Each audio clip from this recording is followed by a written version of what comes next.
Hi, everyone. I'm Karen Toulon here at Bloomberg in New York, and welcome to Black in Focus. Today, we are so excited to be joined by Dean Anthony Wilbon. He's Dean of Howard University School of Business. Welcome, Dean. Hey, Karen, how are you? Thanks for having me. It's good to see you. Um, Bloomberg Business Week just put out its most recent ranking of MBA programs globally. And here in the United States, Howard did really well in terms of ranking against its peer on key measures such as networking, came in number 5, learning number 11, entrepreneurship number 38, and even compensation at number 40. But I want to start off talking with you about the COVID pandemic and how that might have impacted your students, especially students who identify as women, because women really have been particularly hard hit as they juggle work, home, family, frontline working. How has the pandemic kind of affected your campus and your students? Well, it's had a tremendous impact. I mean, we were trying to figure out a way to navigate that all of last year. I think we came out of it pretty well. Our students were impacted in a number of ways. Many through the technology. We talk about, for example, the digital divide. What was uncovered through this process is that some of our students were lacking in the access to the technology needed to work in a virtual space. And so we had to supplement that by giving them additional computers and computers that had the hardware that was going to allow them to do that. Many of our students are coming from low income backgrounds, and so their safe haven is on campus. So when they had to actually work from home, the dynamic is totally different and not conducive to learning in many ways. And so we had to figure out ways to give them supplemental counseling support to address the fact that they're working from home. In some cases, they're doing their classes at kitchen tables with 4 or 5 other siblings, sharing a network, which created a whole different dynamic for them to learn. So we're working through all that stuff. They're back on campus now. We're getting them settled back in, and I think we've come through it quite well. But we learned a lot through the process. You know, for the first time, the Business Week MBA program survey in the United States included a diversity measure looking at race, ethnicity, and also women representation. Um, why do you think that's important? Is it important to be in classrooms that are diverse? How does that impact the learning, the education, the understanding that students will then take out into the real world? Absolutely. I mean, the demographics of the country are changing, of the world for that, by that factor. We have to make sure that the students have an exposure to a variety of constructs that allow them to work in spaces that they're not necessarily comfortable in. So they need to know how to work together with people from different geographic areas, different genders, different sexual identities. And so we try to present that to them. It may not be in a direct way, but make sure that they're exposed to the understanding of all diverse opinions can have an impact on the bottom line of a business. And so we fuse that into the understanding of all parts of the curriculum. So that gets us to the meat of what we want to talk about. What happens to Howard MBA students when they actually graduate? Howard, as you know, is called the Harvard of the historically Black colleges. And since the racial reckoning and the murder of George Floyd, money has been entering into your school at a faster pace, perhaps than normal. Goldman has committed, I think, about 25 million to HBCUs. And wants to double its hiring by 2025. I think around $10 million came from Bank of America. We could go on. How would you describe corporate interest before and after George Floyd? Well, I mean, again, the School of Business has always had a pretty good relationship with corporate America, and we've had very good success with placing our students. Since the social dynamics and injustice issues have cropped up, we've gotten a lot more of attention from people who may not have known about us or understood what we bring to the table. So we've received a lot of those major gifts as well. We received a $20 million gift from the Marriott Foundation to do a Center for Hospitality Leadership, another $10 million from HPS to do a Center for Financial Excellence, all with the intent of trying to build the pipeline of our students into the corporate space, hopefully with a fast track to the C-suite. So that recognition has come about mainly through the George Floyd murder and all the other issues that we've dealt with. But we've had a long history, and I think it's just coming to the forefront now of companies recognizing what we can bring to the table. And in turn, are you asking more of the institutions to demonstrate or show that it isn't just let's get the students in, but as you mentioned, that pipeline, that fast track, we're Yeah. giving you exceptional students in exchange. It isn't just about that job; it's about retention Yep. and promotion. I mean, we had a story we published about a year ago that showed Black employment in the financial services area at around 10%, but then you start looking at leadership, the numbers, just the percentage, plummets to low single digits. What are you asking institutions to do differently? And as a follow-up, what are you doing differently yourself? And your numbers are spot on. I mean, we see the same thing, for example, in hospitality. At the low level operational jobs, 60% of those jobs are minorities, and at the executive suites, it may be 3 to 5%.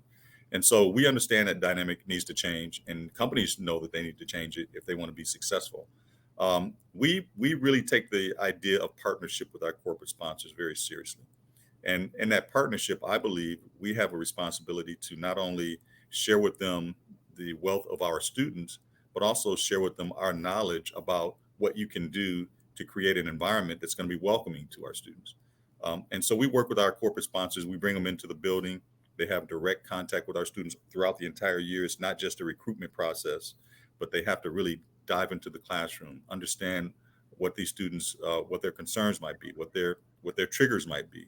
And I think that helps them kind of go back to their environments and kind of help to build a culture that's going to welcome them, give them opportunities for advancement, allow them to be their true selves within that space without changing who they are. All that's important, and I think that partnership uh, uh, um, uh, relationship that we build is critical to that success. So what does that environment, if you can drill down a little bit, what does that environment look like at a company, whether it's in the hospitality space or in finance? Um, what might be missing? So, for example, we have a 21st Century Advantage program that we've had for a number of years, and what it does is bring companies into our classrooms, work with our students. We give them a team of students, 10 to 15 students, and they work with them on mentoring, helping them understand what it's like to be in the corporate culture, helping them develop their skill sets around not only the hardcore technical skills they need, but the social skills that they need. And then I think within the companies, when we talk about retention, how do you manage people that are coming from diverse environments? How do you make sure they get the opportunities to grow and to advance?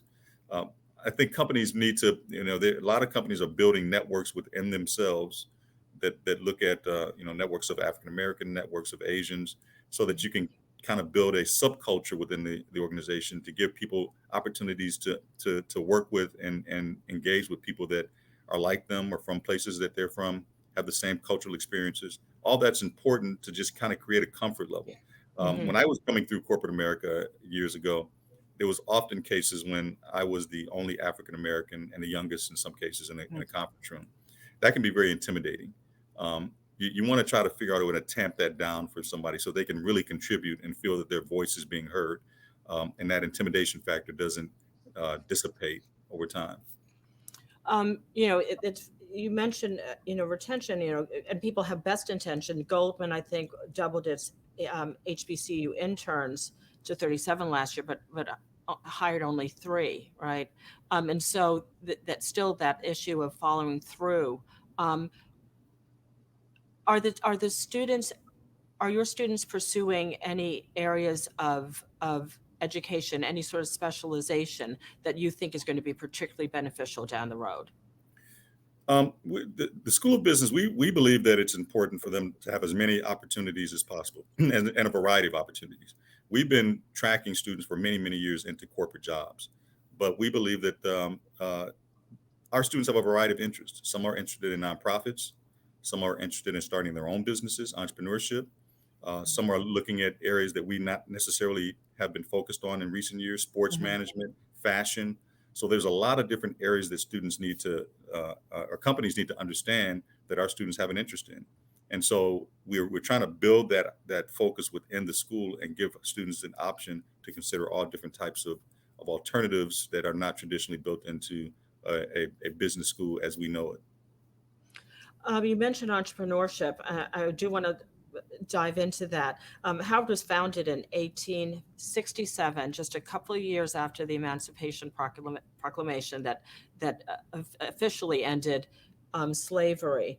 I think your motto is excellence in truth and service. Hmm. Uh, Overall, Howard came in at number 23 on the Bloomberg U.S. MBA school ranking. Do you think people would find that number surprising? Maybe I think that there are a couple of different dynamics that fold into that number. Um, and I think we've touched on it a little bit when we talk about the comfort level of our people when they get into these corporate structures. One is that you find that a lot of folks who graduate from business school, particularly Howard's Business School, will go into a corporate organization and find that it's not for them, and they will immediately jump out and try to figure out a way to carve their own path through their own business. And our students are very adept at doing that, and they've been doing that for a number of years. And so you see a large number of Howard folks who have their own businesses and are very successful in doing that. And as a result of that, we've started emphasizing it more within the School of Business and across the university. We've created an entrepreneurship concentration. The university has an endowed chair of entrepreneurship who oversees a lot of the activities around the campus.